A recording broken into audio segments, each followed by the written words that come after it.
Okay, we'll call the meeting back to order and we're on. Before we move on, sorry. Yes. I'd just like to bring up a little bit, not necessarily about, just a motion, I guess, to receive the plan, so it's in our Records. yeah. Seconder? Second. Moved by Floyd, seconded by Abdallah, that we received the plan. The plan that you have it on? Yes. Yeah. Discussion, all those in favor, opposed, motion's carried. Okay. Narcan kits for fire services. Number one. We're pretty short report, but just wanted to update you, of course, fortunately, across Lunenburg County, we've had little need for the naloxone kits, and that's the treatment for opioid overdoses. Historically, we've been providing these through the Remo organization. And in 2022, Remo decided to stop that from the point of view of their bulk purchasing, but left it up to the individual municipal units to continue or not with the supply to the fire departments of those kits. So I had received a couple of requests in from our fire chiefs to continue that practice for them. So we did a quick survey, and out of the 7 fire departments, 6 have answered yes, they want to continue, and 1 had no comment on that, of continuing to carry those kits on that. This kit is actually used for firefighter emergencies and not for the public use. Yeah. So they carry that kit on their engines and not on their medical response units. So that's the intent of it. So based on the feedback from the fire chiefs, I'm recommending that we continue the purchase for our 7 fire departments, and that direct costs to us, we've always paid through the Remo, but direct cost to us right now would be $875.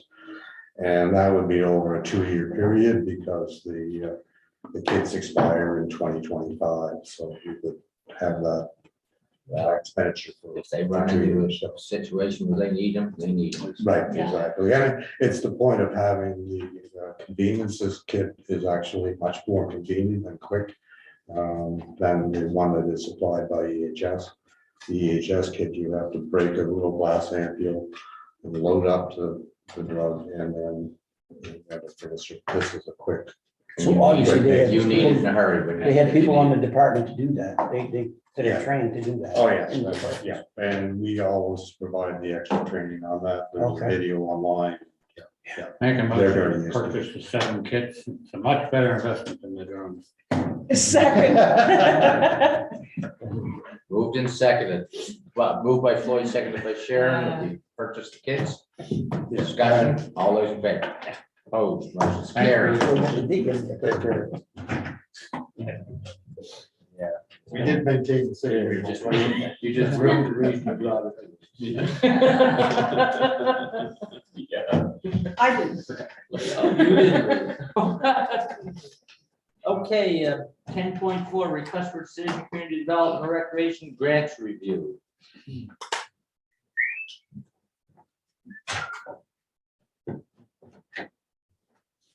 So we had our fall deadline for our council and tourism grants. So that's the main reason that we're here. And then we also had a couple of applications that come in through the district grant program. And so we have those applications before you today. So we're looking for review and some decision on each of those. So perhaps if we start with the council grants, there were 2 applications that were received. One was through the Lunenburg County Lifestyle Center, and that specifically is for the 2022 Para Cup that's being hosted in Bridgewater, and that's actually coming up really quickly, November the 27th. And so they are looking for a grant to the amount of $5,000. And just because I knew the questions that have been asked and for grants of this type of a nature before, so I asked what the other municipal units were contributing. So you'll see that in the report for your information as well as part of your decision making. Just tell us who they are. So the municipality district of Lunenburg is 7,500, town of Bridgewater contributed 5,000, town of Lunenburg 1,000, and town of Mahone Bay 500. Which is consistent with the resources we have.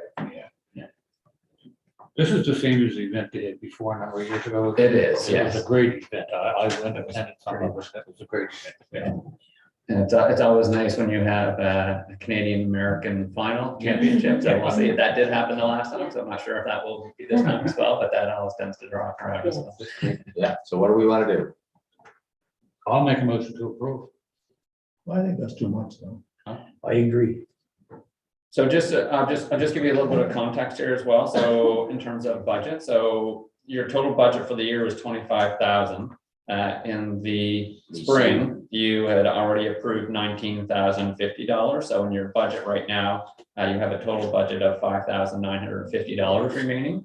And so we have two requests before you today, the LCLC So of we have to- 5,000. Yeah, no. We have to reduce one with. Nope. If you chose not to, you would not have to do that. Okay. So because the LCLC is asking for 5,000, Heritage Handiwork is asking for 700. Yeah. So that'd be a total of 5,700 and you have 5,950. Okay, so we still have that. Well, what do we want to do? Well, I'd like to go around the table on the number. I would be comfortable with $1,000. Oh. Well, I'm comfortable with 5. I just want to say, I attended it. If someone would attend it and see what it actually is, I don't know if you understand what actually takes place here, but it's certainly a great event and well attended, and I think it's well advertised. I don't know if they televise it or not. Part of it, I'm not sure. The championship, maybe, I don't know. Yeah, I'm not quite sure, but. They did note, because one of the other questions we asked is some of the direct impact on the municipality of Chester, and so they do have 2 of the teams that are staying at Oak Island. So that's and I think there are some volunteers and of course people that attend. How many games as teams, well. do you have that information, where are they from? I don't know right off, I think, off the top of my head, I think there's 6 or 8. I should they're look from all that over the up place. beforehand, you can find it on the website. They're I from didn't all know. over, it's a world championship. Yes, so- it's a world championship. Anyway. Yeah, I made the motion, no one seconded, that's fine. Want to give them 5? Yes, We have a second. What if we do 4, 3 or 4? I'm gonna throw out a number, and I don't know how it's gonna work, but I would be comfortable with $2,000. Second. That's my motion. Discussion? Well, I'm not gonna support it, because I don't think it's enough, but that's all I'm gonna say. you- All those in favor? Opposed? Motion's defeated. It's exciting. I'll move that we give the Tell me, $4,000. Tell me the benefits to our municipality. To our municipality, because it's a good event, no one's questioning the event. But it's not happening in our municipality, it's happening in another municipality. Tell me the benefits to our. I don't have the application here to maybe Ted's better off explaining. So I can give some of the background. So it is intended to be a regional event. So they're really looking for support, not only financially, but in terms of volunteer capacity. And in terms of direct spending in our municipality spin-offs, what I mentioned around, a couple of the teams specifically staying at Oak Island Inn. And so they have those teams that will be staying here. And then, of course, I'm not sure what those teams will be doing, but I'm sure they'll be doing some kind of touring around the communities, including Chester. And so it's bringing that attention to our entire region by hosting a regional event of that size and nature here. It really draws the kind of not just the local community, but abroad as well, where you have teams coming in from all those various countries around the world. And so it's all those spin-offs so I know I recently just circulated a report from the 2022 World Sailing event that happened in Hubbard's. And so some of those types of economic spin-off benefits that happen from hosting those large scale events locally, it's pretty fantastic. And so I think that same principle could be applied to this event as well. So absolutely, the center, the host community is Bridgewater and is the LCLC, so that will be the focus of where the event is actually held. But I think in terms of a region, it is definitely a regional type event as well. So Do you have any local participants? in terms of members on the team, no, I'm not, I can't answer that. I'm not sure if there are any Nova Scotia players that are on this team, because it's a national team. So I'm not sure of all the home communities of the players. Definitely I can find that information out, but. Interesting. So I was just conversing with Abdella there. When the International Sailing Championship was a stone's throw from our boundary, did we give 10,000 for that? 50,000. 50. 50, was it 50 or 10? So, I don't know if you read the report from that, so it was, well, it's quite interesting. There's a lot of benefits to our municipality. Questions I couldn't answer when we were talking about it originally was part of the legacy part. And if you read that, you will see some of the legacy part in that. For the yeah, municipality. that's not. I'm not opening up that debate. No, I just want to It's say. just that- interesting of when we think about these things in terms of benefit back to us. It's context is important, I think. That's why I can't answer the question about this particularly, that I'm not, the last one was 4 years, 5 years ago, I'm not sure. I remember it. Yeah, it was a great event. I attended several of them to the games because it was very entertaining and great to watch. It really was. Well, and I have- World-class team. But no one is disputing those things. No, The and question is, should our taxpayers be funding it? see, and I think, and that's my concern, and I know it's grant money, but it's all taxpayer money, and we're very generous with our grants, as everybody knows. And I think, there are so many great causes out there. And I mean, I'm not saying no. I just, the level, and there's nothing written in stone that we have to spend everything in the budget. As Councilor Wells said, it's still taxpayer money. So I think we have to take that in consideration when we're talking grants. You have to look at it in the same lens too. Tina? Thank you. I absolutely agree with Chad's comments around the regional. This is a regional event. It's a regional project. It's going to have regional impact. I believe that it's not just going to have the impact during the time that we're seeing this happen, but over the longer term as well, because it will bring the world's eyes, much larger than the province or the country, to this area, and we're part of this area. Absolutely. I missed and didn't go back and watch the live stream when Social Tourism was here and did the presentation, but did they not make reference, and would there not be some messaging within their presentation around the fact of those events that happen from Shelburne to Chester impact us all? That kind of a thinking is where I'm They going would with that. use it for promotion. Yeah. So I don't see, we're taxpayers, we're, municipal, provincial, and federal taxpayers. But there's no boundaries, geographic boundaries, when it comes to the benefit of somebody purchasing a meal or getting gas or doing an overnight. And again, it's not just during this event, but it's over that longer term. And I'm seeing that with Nova Scotia events, and also quite possibly if there's an international Christmas tree event that might take in, New Ross. And, so again, those are things that not just right for today, but they're for tomorrow. And so I'm supportive. I didn't vote for the full amount, and I'm somewhere in between there. But that's just what I had to say now. Yeah, thanks. To me, it's a little bit like, okay, it's being hosted in Bridgewater.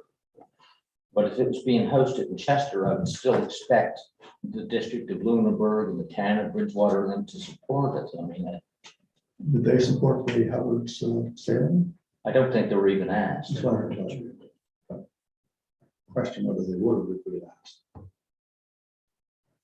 But I see this as it's a world-class event, and it costs a lot to put it on. And I know sometimes we say, well, we're not supporting the lifestyle center. To me, this is the event. And I think we have to show an example of regional cooperation and support it because of the type of event that it is. I think we should at least do $4,000 and support it. Somebody needs to make. I some- would make a motion to support them for $4,000. We have a second. I'll second this.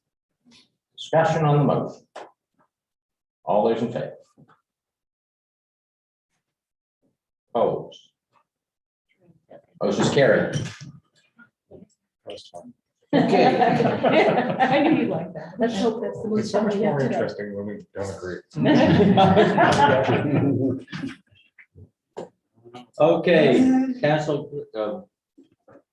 Heritage. Yeah, so the Heritage Handwork Group has asked for $7,000 and $700. so sorry. $700, and the majority of those funds are, as outlined in their application, is to cover their rent at the Blanford Community Center. So that that's where they get together to do their craft. Motion to approve. Second. Moved by Abdullah, seconded by Andre. Discussion. All those in favor? Opposed, motion's carried. Tourism grant. Okay, so for tourism, we have an application from the Chester Merchants, and this one is specifically to support their Christmas in the Village event. And we do happen to have a member of the merchants here. If there happens to be any specific questions, we may have an answer here. You might get lucky, but it's hard to say. So the request for funding is for $5,000. And again, just thinking of the overall budget, so there's an $8,000 budget. $5,000 was awarded in the spring, so there is a total budget remaining currently of $3,000. And are there likely to be other applications for that fund? So this is the second and last deadline for this application. So we only have 3 left, or no? Yes. If we, 3 is it? 3 is what's in the budget. Okay, well, then obviously that tells us something. That would be the maximum that we get. That's all we had. That's what I mean. Well, it certainly is a good event Yes, it is. and it brings people into the village, I think. So who's moving something? I'll move it, $3,000. I'll second it. Moved by Derek, seconded by Sharon, $3,000. All discussion? All those in favor? Opposed, motion's carried. Or give you up on that. Thank you very much for the support. No problem. Okay, District 1 grant, East River Village Hall, $2,000. You can see the application before you. They're trying to resurrect this hall. There's a group of local volunteers trying to keep it going, put it back together. And ask for $2,000, and I don't have a problem. I'll move that. Second. By Andre, seconded by Derek. Discussion, all those in favor?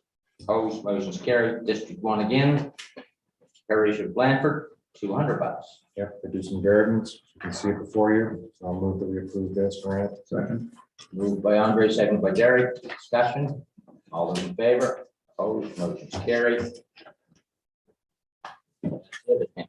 That is it. And just since you're talking about grants, I do have, we'll be coming back next week, have a further conversation around the changes to our grants program. So we're ready for that conversation next week. Can't wait. It's boxing lovely. Okay, 10.5, I believe. Corporate strategic management, BDO zone investment. Erin is on Zoom. Oh, is she? She was in the building a little while ago. She is. That's her right She's there. staying in my office right now because she got some word of COVID around her house, so she's headed home right after this, so. Anyway. You're lucky. I put my mask on, guys. I don't think you're talking straight.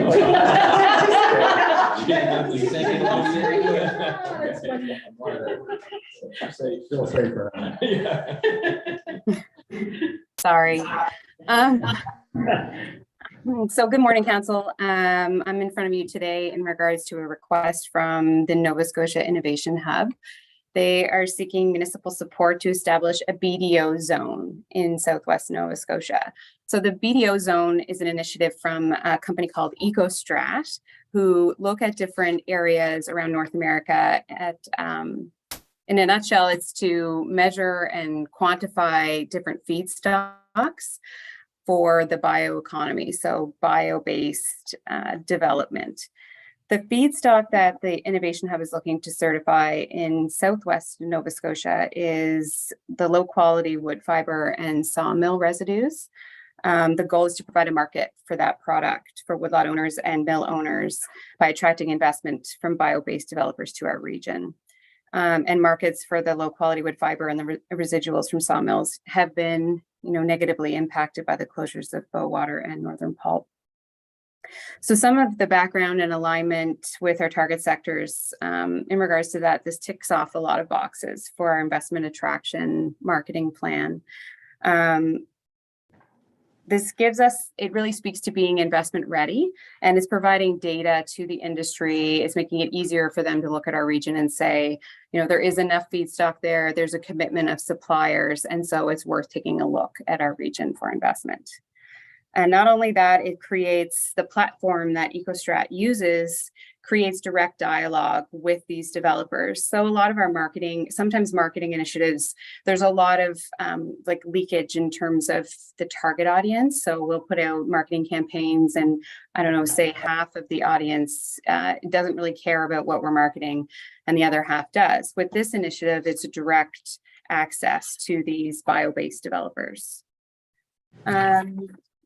In terms of benefits in participating, I think I touched on a little bit. So investment readiness, signals to investors at our region, and the host sites are pre-qualified for some of those attributes that they're investing in. And Kaiser Meadow Industrial Park is considered to be one of these host sites in the Southwest Nova Scotia zone, as well as possibly Mybeck. Freeman's Lumber has been involved in the discussions, as well as Region of Queens have talked about this. And I just received word this week that they've indicated support for this program as well. So since there was an addendum also attached to this, hopefully council had a chance to review. Since the original report, we had found out some more information about the Clean Fuels Fund, which was the original intent, was to provide a letter of support as well as staff commitment for the Innovation Hub's application to the Clean Fuels Fund. We found out since that it's likely to be delayed quite a bit until sometime in Q2 or perhaps even Q3 in 2023. And the Innovation Hub would like to get on this a little bit sooner and has expressed desire to have it completed by the fall, if possible. So in light of this information, we've revised the options for council to consider and added the option of seeking funding through the Innovation Hub with expected approval to be no later than January. They typically contribute 75% of funding for typical initiatives, and a financial contribution of 25% from participating municipalities would be required if we went this route. The quote received for this type of an initiative for our region is $77,000 to complete the zone initiative.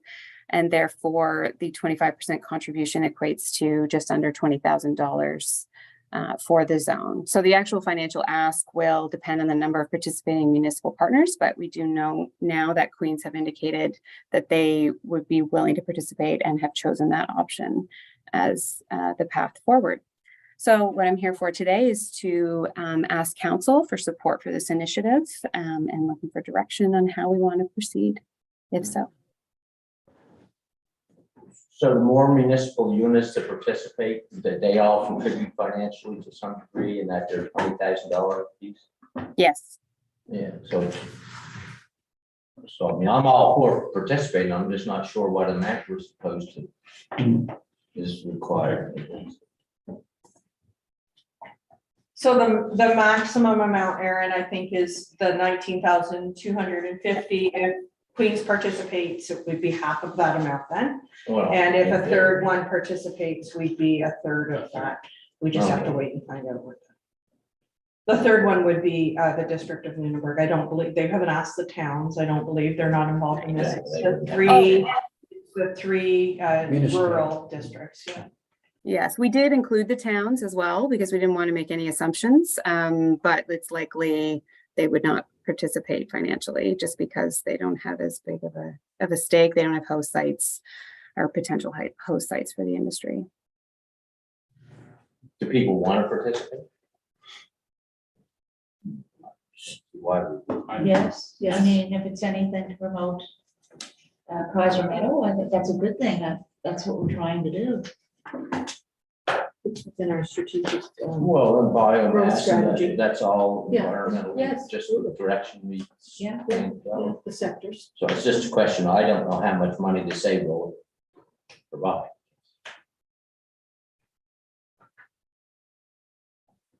You could do it if you were willing, you could do it to the maximum of the 19,250. But if you would prefer to ensure that there's at least one other partner in there, you could do Okay. that the sounds, maximum of 10. Yes. I would approve the Maximum maximum 10. of 10.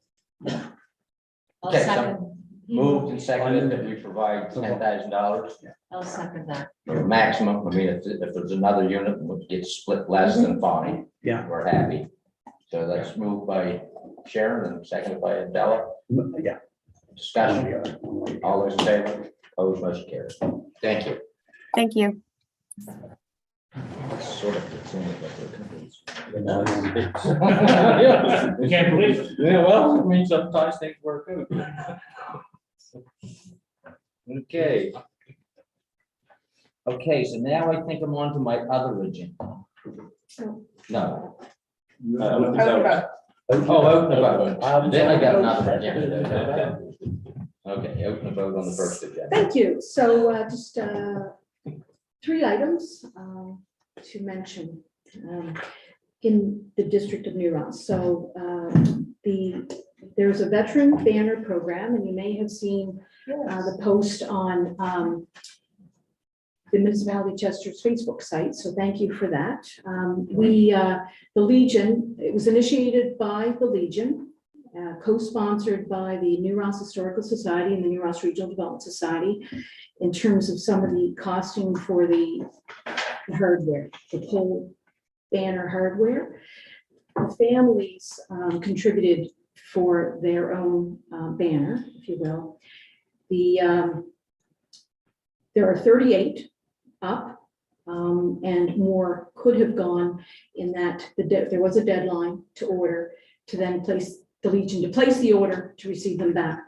So there are veterans that have been identified who are living, and also those who have passed. The information on the banners includes the units with which they served and the conflicts that they faced and served us. The banners will be taken down when it's appropriate and stored appropriately for weather and temperature, and keep them in good standing. And then they will be put back up. I'm not sure the next time, it might be in May, around another veterans identified time. So this will be an annual thing. So right now, again, 38, and that's very moving when you are driving in the community of New Ross. So obviously we start at the cross and we go north, south, east, and west. Not so much maybe west, because that's down, but depending on where we're talking about, but I can see it growing and expanding because it's created an awful lot of emotion and pride and embracement right now. Chester Basin Legion's working on a similar project, they're still trying to identify all the veterans that they need. Yes. It's a wonderful thing. And someone even mentioned it to me, and then I looked on Facebook. They said, oh, that would be so nice for other legions in the municipality. And I just Yeah, thought I it know was the basin is working on it. a wonderful thing. So we Very nice.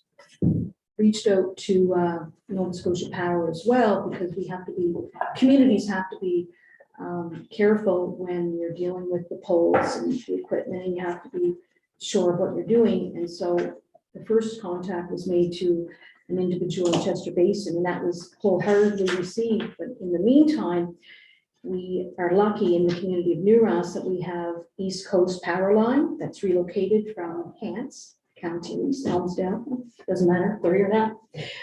So it's a Western Shore individual and a New Rosser, Ashley Walker and Jacob Haley. It's a massive business. And you might have seen where they're located with their trucks in Seffernville.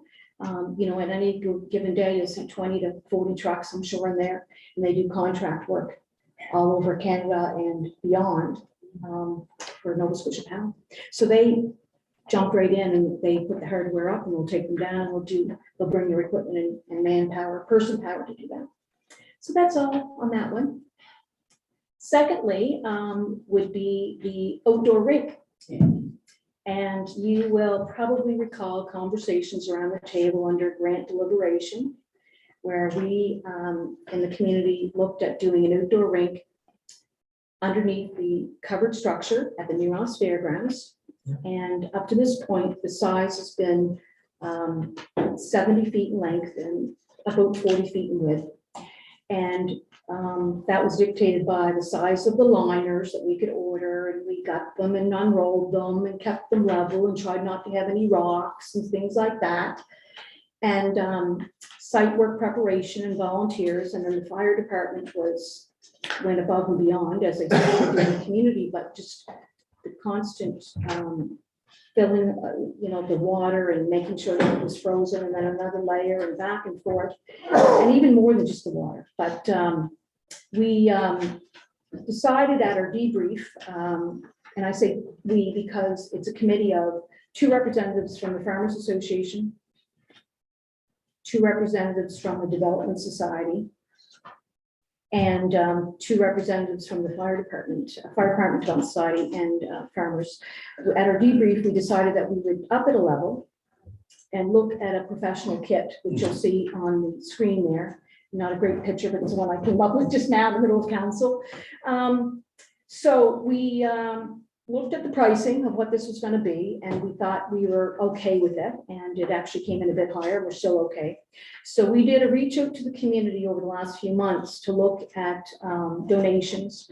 We applied to a provincial grant, Active Communities Fund, I think it is, available to all communities. It was really an easy application, very appropriate, for 5,000. We received 5,000 checks in the mail. I understand, haven't got it yet, but we then had a donation by the fire department to get us over the hill to if we needed it, and we were then determined to not need it, to not use it.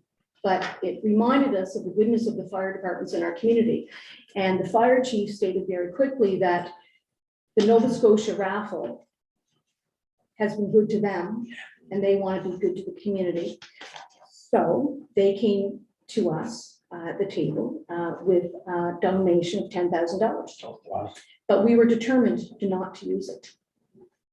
But again, it just really buoyed us up to say what can take place. Sorry, Andre, I know you're getting tired. But we continued to do the outreach and looked at a local new business. I can't help it. I have to tell the story. So we had a new business, new people move here from Saskatchewan, Saskatchewan. And they located in the community, and they did a fundraiser over a series of weekends and came up with $1,000. And you'll remember that I had mentioned Scott Hamlin, Scotian Ironworks, donated a sculpture, and he raised $1,231. We had a donation recently by East Coast Power Lines that came to us and said, "What do you need? What's lacking? What do you need?" So we invited Ashley to our meeting on Sunday evening, and she wrote a check for $5,000. And it's just overwhelmingly rewarding as to how things can happen in all of our communities. And I'm not doting that it happens more than we talk about. So from there, Adam Cudmore from Lethbridge called me 2 nights ago and said, "What do you need?" So we chatted a bit, and he gave $1,000. Last night I came from the Legion meeting, they gave $500. So needless to say, we've reached our target. And we placed the order yesterday. The order was placed, and the check had to be, drafted at the transaction electronically from the credit union, and the total, which is a little scary, Canadian dollars, is $21,472.61. But we decided that we were gonna go with 40 by 80. Rounded oval corners and arena height sides. So it's a kit, we'll see what we get when it gets here. Wow. But it's under the covered structure, it's the liner and the sides, everything's included. So we're hopeful that this is gonna stand up to what we're counting on. All you need is some cold weather. Yeah. Cold weather. Yeah, that's right. So last night at the Development Society meeting, somebody had asked, well, what's the season? I said, talk to Mother Nature and we'll get back to you, right? But, and I know that you don't want to listen to me when I talk about regional projects and regional Sure we do. impact.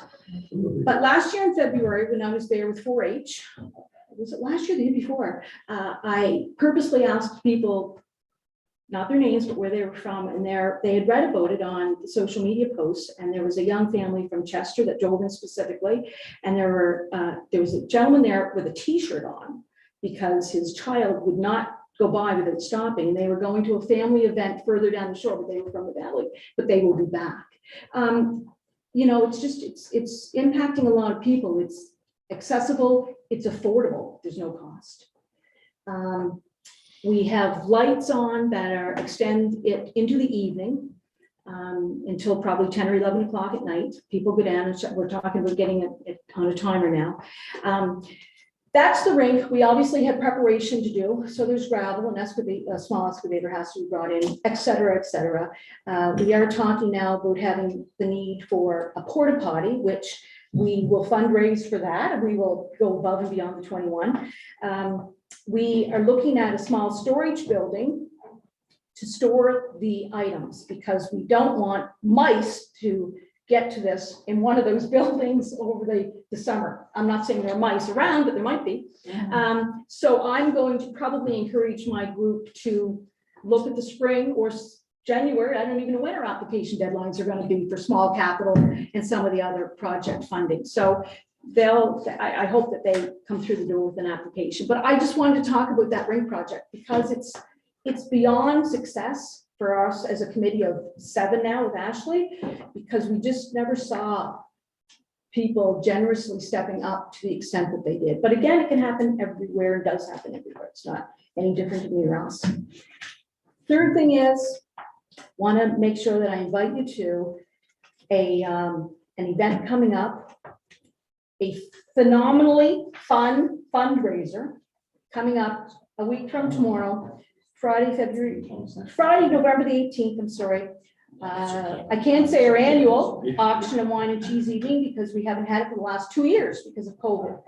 We have numerous items that have been donated from Bridgewater to right here in Chester, to the valley, smaller and larger items. And obviously we're hoping that people bid on those like with any silent auction. We will have live auctions throughout the evening, raffles 50-50 and so on. The wine, I'm sure, will be free flowing and the snacks will be grand. It's a free event for everybody that wants to make it. It's a kickoff to our annual Christmas festival, and that's how we started it probably about 7 years ago.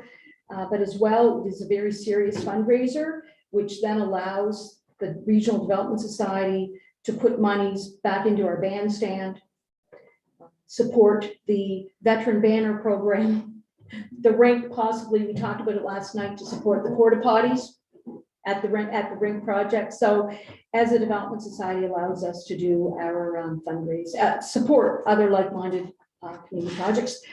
So I'm sure I will see all of you in New Ross on Friday the 18th. Thank you, that's it. Thank you. So to the very best of my knowledge, that's the end of the public session. So we have a couple of in-camera matters. I'll share legal advice and whatever. So a motion to go in camera. Moved by Floyd, Second. seconded by Sharon. Discussion. All those in favor, opposed, motion's carried.